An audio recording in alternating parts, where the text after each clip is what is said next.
어때? 깨끗한데?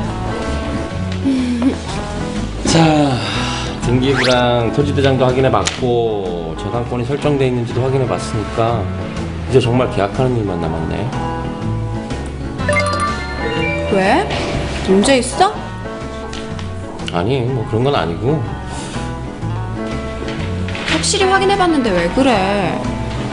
설마 이 집 맘에 안 드는 거야? 아니야, 그런 게 아니라 뭔데? 내가 집을 한 번도 사본 적이 없거든. 응?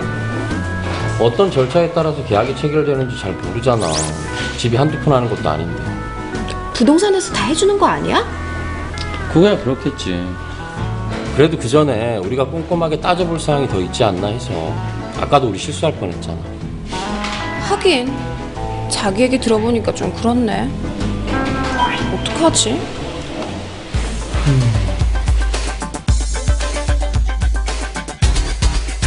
부동산을 계약할 때 무엇이 필요한지 또 어떤 절차에 따라 이루어지는지 잘 모르시겠다고요? 부동산 중개소에서 시키는 대로 하면 되겠지라고 생각하고 무조건 믿고 맡기시겠다고요?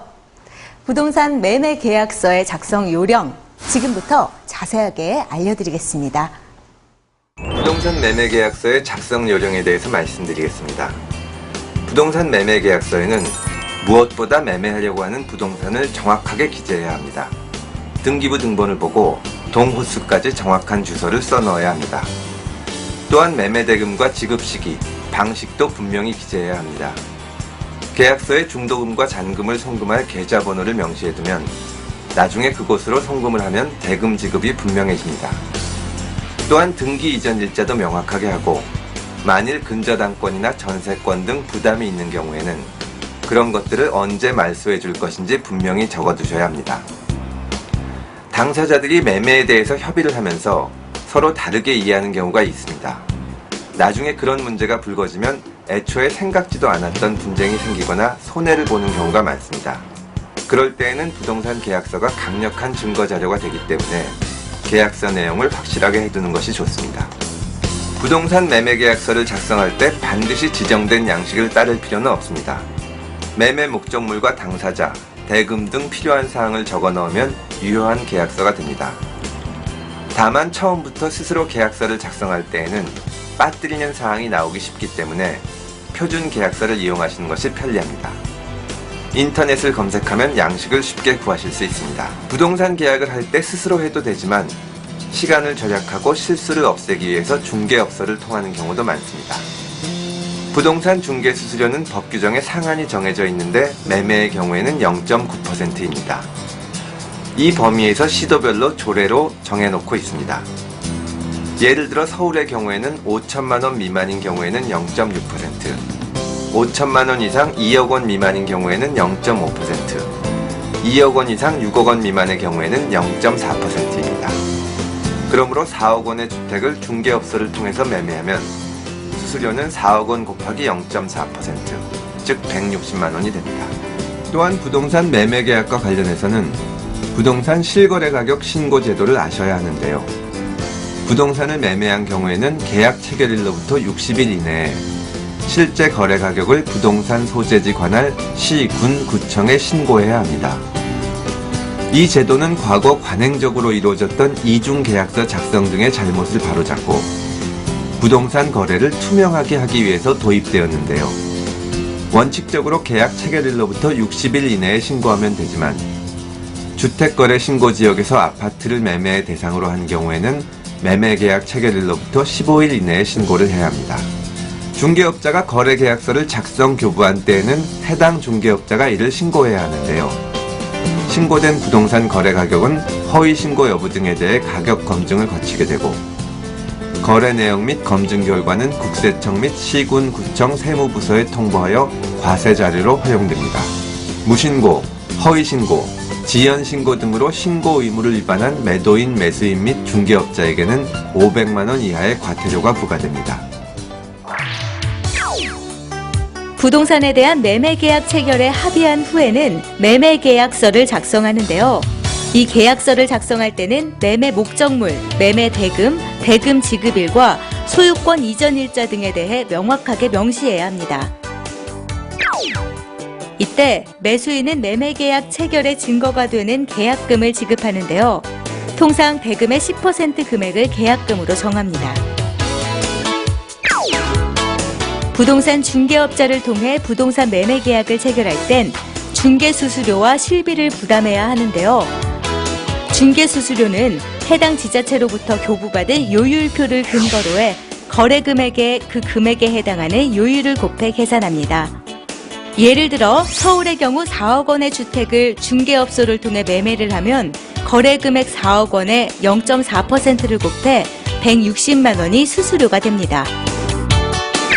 부동산을 매매한 경우에는 이중계약서 작성 등 잘못된 관행을 없애고 부동산 거래를 투명하게 하기 위해 부동산의 실제 거래 가격을 신고해야 하는데요.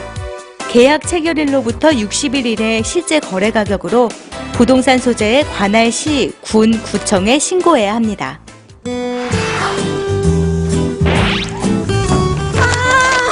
이제 정말 우리 집이 생겼다. 나 너무 기뻐. 그렇게 좋아? 당연하지. 이제 집주 계약 끝났고 우리 둘이 행복하게 사는 일만 남았다. 오빠 믿지? 당연하지.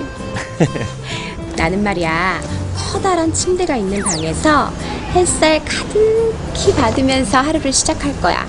자기는 나를 위해 향기로운 모닝커피를 준비하면 돼. 아유, 알았어.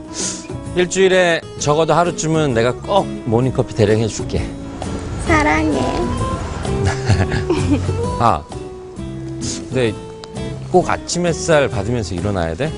형광등 불빛으로는 안 될까? 어? 무슨 소리야? 저기 우리 집 침실이 동양이 아니란 말이야. 아침 햇살 같은 건 안 들어와. 뭐라고? 그럼 이 집 당장 취소해. 내 가장 큰 로망은 햇살 가득 들어오는 침실이란 말이야. 지금 계약금까지 다 냈는데 어떻게 취소해? 그러니까 그런 건 계약 전에 미리미리 챙겼어야지. 중도금 아직 안 냈잖아. 지금 당장 취소해.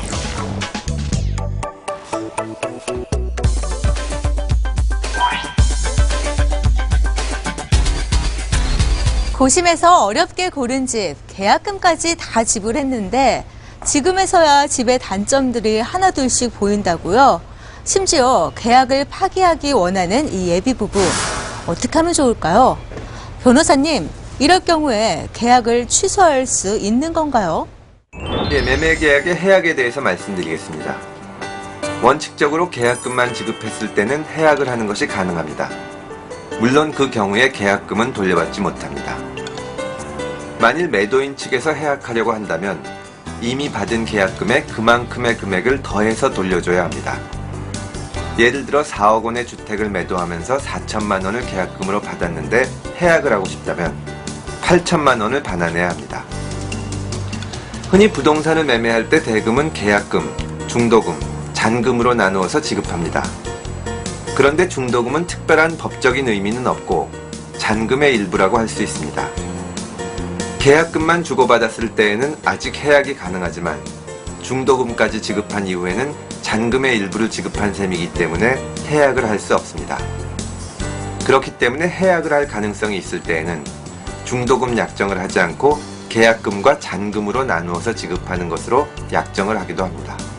부동산 매매에 대해서 더 자세한 정보가 궁금하시면 법제처의 찾기 쉬운 생활법령 사이트를 참고하시기 바랍니다.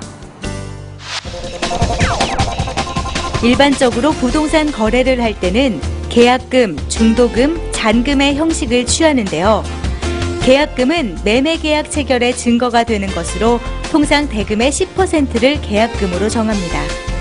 중도금은 계약금을 치르고 나서 마지막 잔금을 치르기 전에 지불하는 돈이며 잔금은 마지막에 지불하는 돈입니다.